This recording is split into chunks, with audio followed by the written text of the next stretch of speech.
The year is 200 BC. The Mediterranean lies quiet. The smoke that once darkened the skies over Italy has finally begun to clear. The screams that echoed across the fields of Cannae have faded into memory.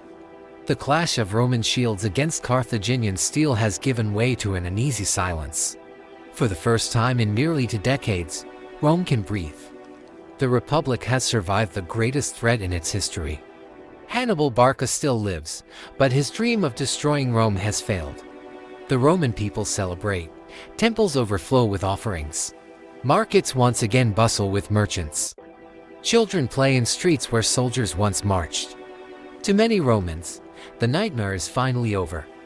But history has a cruel habit: it rarely allows peace to last.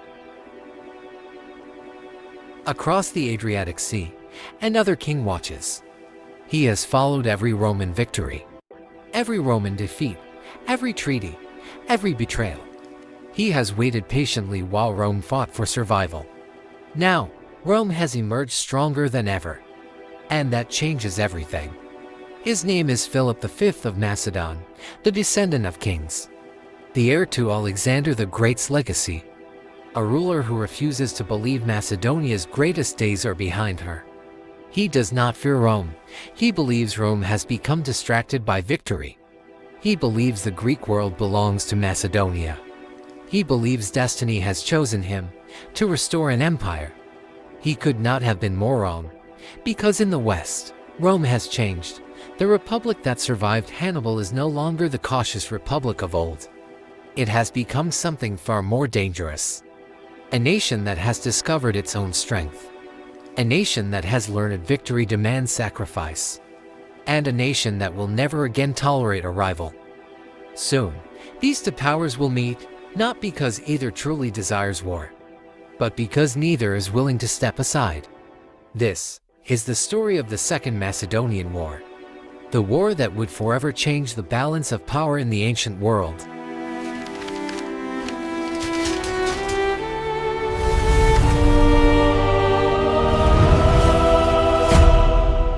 The end of the First Macedonian War had brought neither trust nor friendship, only exhaustion.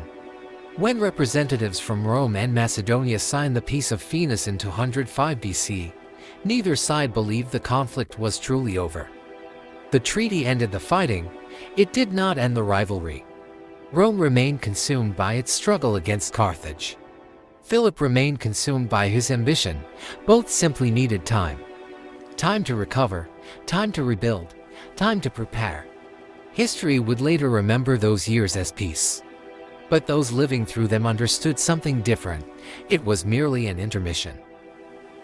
In Italy, Rome was rebuilding itself with astonishing speed.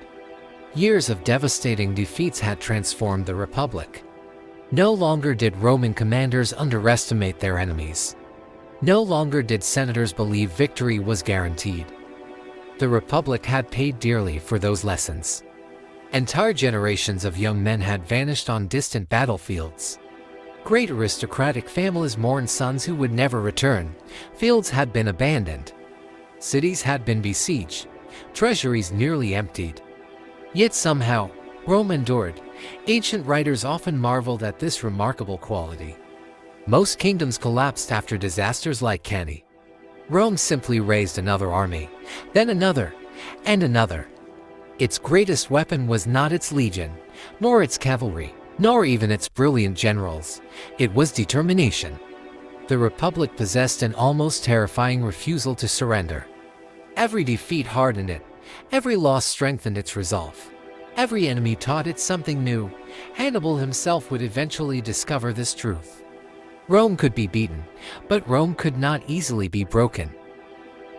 As Roman soldiers continued fighting in Africa under the brilliant command of Publius Cornelius Scipio, news from the eastern Mediterranean received little attention. Most Romans viewed Greece as a distant land of philosophers, poets, merchants, and squabbling city-states. Its politics seemed endlessly complicated. Its alliances shifted with every passing season. Few imagined that these disputes would soon demand Rome's full attention. Yet events there were unfolding with alarming speed. Far away in Pella, the ancient capital of Macedon, King Philip V stood within the royal palace built generations earlier by Philip II, the father of Alexander the Great. Every corridor reminded him of Macedonia's glorious past. Every statue honored conquerors. Every mural celebrated victories stretching from Greece to Asia. Above all, there was Alexander, the young king who had crossed the Hellespont with little more than courage and ambition. The man who defeated Persia, captured Babylon, reached Egypt, and marched all the way to India. To every Macedonian king who followed, Alexander was both inspiration and burden. His achievements were impossible to ignore, even more impossible to equal. Philip understood this better than anyone. He did not seek merely to govern Macedonia, he wanted history to remember him. Not as Alexander's descendant, but as another great conqueror.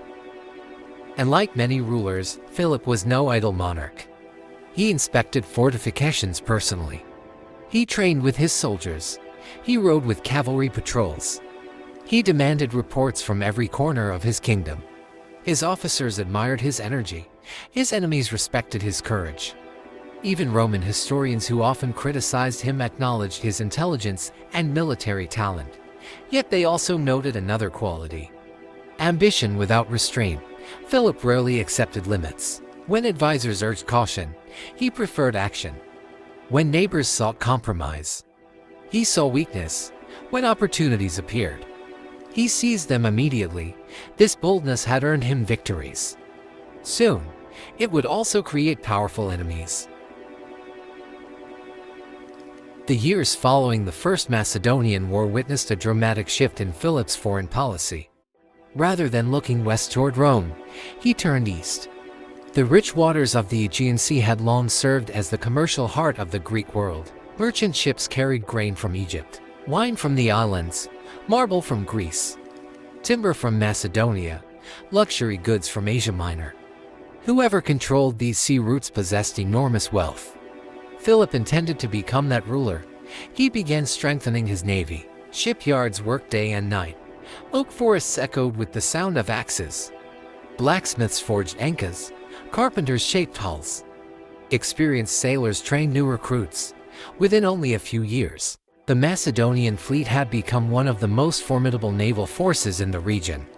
But ships alone could not build an empire.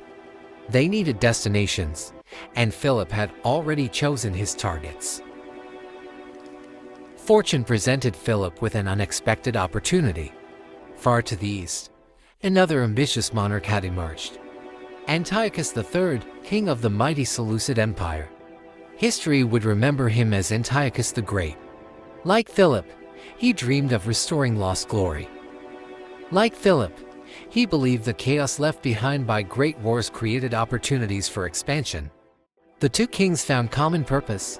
Ancient historians suggest they reached an understanding. While Antiochus expanded into territories once controlled by Egypt in the east, Philip would pursue his ambitions around the Aegean. Together, they hoped to divide influence without interfering in one another's plans. Whether every detail of this agreement occurred exactly as later writers described remains debated by historians, but one fact is certain: their simultaneous campaigns terrified neighboring states. Across the eastern Mediterranean, alarm bells began to ring. Kingdoms that had once worried only about one ambitious ruler suddenly faced two. Philip wasted little time. His fleets appeared among the islands of the Aegean. His armies marched toward strategically important coastal cities. Some surrendered immediately, others resisted. Those who resisted often paid dearly. Villages burned, fortifications fell, ports changed hands. Merchant vessels found themselves intercepted by Macedonian patrols. Trade routes that had remained open for generations suddenly became dangerous. For ordinary people, the return of war meant uncertainty. Farmers abandoned harvests. Fishermen stayed close to shore. Families gathered valuables, fearing soldiers might arrive before sunrise. The peace everyone had celebrated only a few years earlier was disappearing. And this time, the fighting threatened to spread far beyond Macedonia. Not everyone intended to stand aside and watch. Across the sea, Two powerful states began exchanging urgent messages. One was the wealthy island Republic of Rhodes, whose prosperity depended upon safe trade routes. The other was the Kingdom of Pergamon, ruled by King Atalusai, one of Philip's most determined rivals. Individually, neither believed it could stop Macedonia. Together, they hoped they might, but even united, they understood one uncomfortable truth. If Philip continued growing stronger, soon there would be only one power capable of opposing him. A power across the Adriatic, a republic that had only just defeated Hannibal. A republic that had begun to realize its destiny extended far beyond Italy, Rome. But the answer did not come immediately. Rome had only just emerged from its greatest struggle. Its people longed for peace. Its soldiers longed to return home. Its treasury needed rebuilding. The Republic had little desire to involve itself in another conflict, especially one across the sea. But before Rome could make a decision, the crisis in Greece deepened.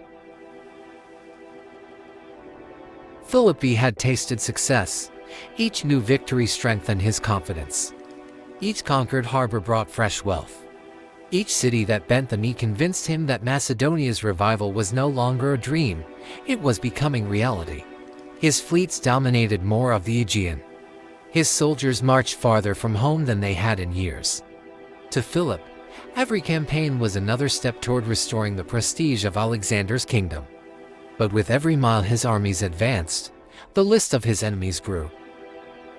No state understood the danger better than Rhodes. And like Macedonia, Rhodes owed its prosperity to the sea. Its merchant ships carried grain, timber, wine, olive oil, precious metals, and luxury goods across the Mediterranean. Every safe shipping lane meant profit. Every pirate threat and disaster. Philip's growing navy now endangered everything Rhodes depended upon. Soon, Rhodian captains began reporting disturbing news. Merchant vessels disappeared, ports changed hands. Macedonian warships patrolled waters that had once been free. Trade slowed, fear spread among merchants. If Philip controlled the Aegean, he would control the economy of the eastern Mediterranean. That was something Rhodes could never allow. To the northeast stood another kingdom equally alarmed, Pergamon. Its ruler, King Atalusai, had spent years resisting ambitious neighbors. He recognized Philip's intentions immediately. This was not simply another territorial dispute. It was the beginning of Macedonian domination. Attalus knew that if Rhodes stood alone, it would eventually fall. If Pergamon stood alone, it too would be overwhelmed. The only hope lay in cooperation. Messengers crossed the sea almost daily. Alliances strengthened. Military plans were drafted. For the first time in years, Greek powers that rarely trusted one another began preparing for a common enemy, Philip. The conflict soon spread through the islands of the Aegean. Rather than one great battle, the war unfolded as dozens of smaller struggles. Warships hunted one another between rocky coastlines. Harbors changed hands overnight. Coastal towns fortified their walls. Every island suddenly became strategically important. Control of one harbor meant control of supplies. Control of supplies meant survival. Philip understood this perfectly. His commanders moved quickly from island to island, capturing ports before their defenders could organize. Sometimes negotiations secured surrender. Other times, only force would decide the outcome. The Mediterranean had become a vast chessboard. Every island was another piece, every fleet another move. Then came the city of Abydos, standing on the shores of the Hellespont. Abydos occupied one of the most strategic locations in the ancient world. It guarded the narrow waters connecting the Aegean Sea to the Black Sea. Merchants, soldiers, and kings had passed through its harbor for centuries. Philip could not afford to leave such a city outside his control. He surrounded it by land. His fleet sealed the harbor. No food entered. No one escaped. The siege had begun. Inside the walls, the citizens quickly realized they faced impossible odds. Help was unlikely to arrive. Supplies dwindled with each passing day. Still, they refused to surrender. Ancient historians describe extraordinary scenes. Families gathered in public squares. The city's leaders made a solemn vow. If the walls fell, their wealth would be burned, their women and children would be protected from slavery if possible, and the defenders would fight until the very end. For days, Macedonian siege engines battered the walls. Stone after stone crashed into ancient masonry. The defenders answered with arrows, spears, and burning pitch. Eventually, the walls gave way. Philip's soldiers poured into the city. What followed was a tragedy remembered for generations. Rather than accept captivity, many citizens chose death. Some took their own lives, others leapt into wells or the sea. Homes burned across the city as desperate families carried out the promises they had made. Even Philip, hardened by years of campaigning, reportedly witnessed scenes that shocked his own soldiers. Victory belonged to Macedonia, but it came at a terrible human cost. News of Abydos spread rapidly. Across Greece, Philip's reputation changed. Some still admired his military brilliance, many more now feared him. At the same time, Roman envoys arrived in the region. Their instructions were simple: avoid war if possible, but make Rome's position unmistakably clear. One Roman ambassador confronted Philip directly. He demanded that the Macedonian king stop attacking Greek cities and respect the independence of Rome's allies. Philip listened, then calmly questioned why Rome believed it had any authority over Greek affairs. The conversation ended without agreement. Neither man raised a weapon. Yet both understood something important: words had failed. The next conversation would be fought with swords. Delegations from Rhodes, Pergamon, Athens, and other Greek states crossed the Adriatic to plead their case before the Roman Senate. They described burned cities, threatened trade, broken treaties, an ambitious king who, in their eyes, would never stop until all of Greece stood beneath the Macedonian banner. Many senators listened in silence. Some remained unconvinced. After all, Rome had only just defeated Hannibal. Why should Roman citizens die for distant Greek cities? It was a question that divided the Senate and divided the people. Yet beneath the debate lay a growing realization. If Philip was allowed to dominate Greece today, tomorrow he might dominate the entire eastern Mediterranean. Rome had learned one painful lesson from Hannibal. Great threats were far easier to stop before they became unstoppable. As winter settled across Greece, armies rested. Ships returned to harbor, the sea grew quiet. But beneath that silence, both Rome and Macedonia were preparing for something neither could now avoid. The diplomats had spoken, the ambassadors had failed, the warnings had been ignored. The next move would belong to the soldiers, and when spring arrived, the Roman eagle would once again cross the Adriatic Sea. This time, not as a reluctant observer, but as a conqueror in the making.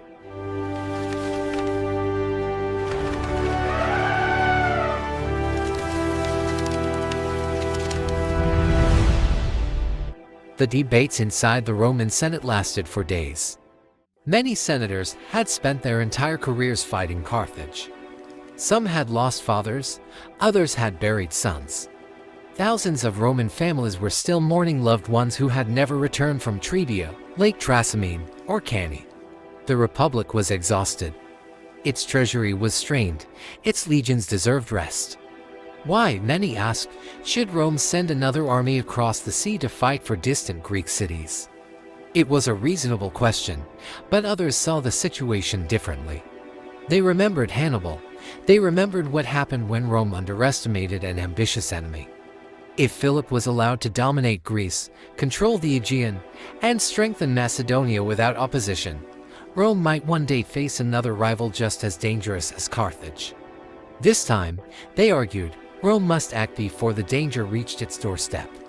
After intense debate, the Senate reached its decision. Rome would go to war, not for conquest. At least, that is what they claimed. Officially, Rome declared that it was fighting to protect the freedom of the Greek cities. Whether that ideal would survive the coming war remained to be seen. In the spring of 200 BCE, Roman transports once again crossed the Adriatic. And like the desperate expeditions of previous years, these soldiers marched with confidence. They were veterans. Many had survived Hannibal himself.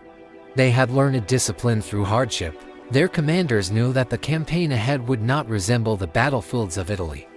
Greece was a land of steep mountains, narrow valleys, rocky passes, and fortified cities.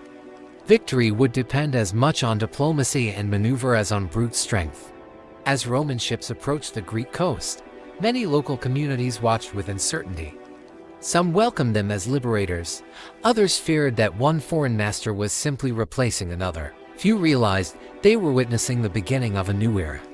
For the first time, Rome had sent a major army not merely to defend itself but to shape the future of the Eastern Mediterranean. When news reached Philip V that Roman legions had landed in Greece, he showed little sign of panic. He had faced Rome before. The First Macedonian War had ended without a decisive Roman victory. He believed this conflict would follow a similar pattern. Confident in his experienced phalanx and the strength of his kingdom, Philip ordered his generals to prepare for campaign. Messengers rode across Macedonia. The great sarissas, the 18-foot pikes that had made Macedonian armies famous since the days of Philip II and Alexander, were brought from royal arsenals. Veterans answered the king's call. Young recruits took their place beside seasoned soldiers. Across Macedonia, villages echoed with the sounds of sharpening iron, repairing armor, and drilling formations. Once again, the kingdom prepared for war. But this was no longer the Rome of 14 BC. The Republic had changed. Its commanders had changed. Its confidence had changed. Philip was about to discover that the enemy standing before him was far stronger than the one he had faced years earlier. During the early years of the campaign, the war made slow progress. Roman commanders achieved only limited success. Philip avoided risking everything in one decisive engagement. Instead, both sides maneuvered carefully through the rugged Greek landscape. Then, in 198 BC, Rome appointed a new commander. His name was Titus Quinctius Flamininus. He was young by Roman standards, energetic, charismatic, and unlike many Roman politicians, he genuinely admired Greek culture. Flamininus understood that defeating Philip would require more than military victories. He needed the trust of the Greek cities. Where earlier commanders had often relied on force, Flamininus relied on persuasion. He met with local leaders. He promised freedom. He assured Greek communities that Rome had not come to replace Macedonia, but to free Greece from domination. Whether every promise was sincere remains a matter of debate, but politically, it was brilliant. One by one, more cities began opening their gates to Rome. Philip's diplomatic position weakened with every passing month. Throughout 198 BC and into 197 BC, both armies marched across Thessaly. Neither commander wished to fight on unfavorable ground.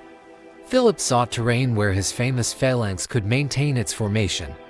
Flamininus searched for opportunities to exploit the flexibility of the Roman legion. The campaign became a contest of patience. Scouts constantly rode ahead of the main armies. Villagers watched nervously as soldiers passed through their fields. Supply wagons struggled over rocky mountain roads. Rain turned tracks into rivers of mud. Neither side could predict where the decisive battle would take place. Yet everyone understood that it was coming. Sooner or later, the two greatest military systems of the ancient world would collide. For nearly 120 years, the Macedonian phalanx had been the terror of the battlefield. It had conquered Persia, defeated countless armies, and carried Alexander the Great to the edge of India. Many believed it remained unbeatable.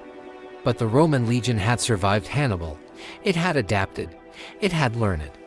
Now, destiny was bringing these two military giants together, not in theory, not in legend, but on a battlefield hidden among the rolling hills of Thessaly. There, a single day would determine whether the future belonged to the long pikes of Macedonia or the disciplined legions of Rome. In our next episode, we witness one of the most important battles in military history, the Battle of Cynoscephalae 197 BC, a battle that would prove, once and for all, whether the Macedonian phalanx could still dominate the ancient world, or whether the Roman legion had become the new master of war. If you've enjoyed this journey through the Macedonian Wars, I want to sincerely thank you for watching and supporting the channel. Please consider subscribing to History Urlaub, liking this video, and sharing it with others. Until next time, stay curious and keep history alive.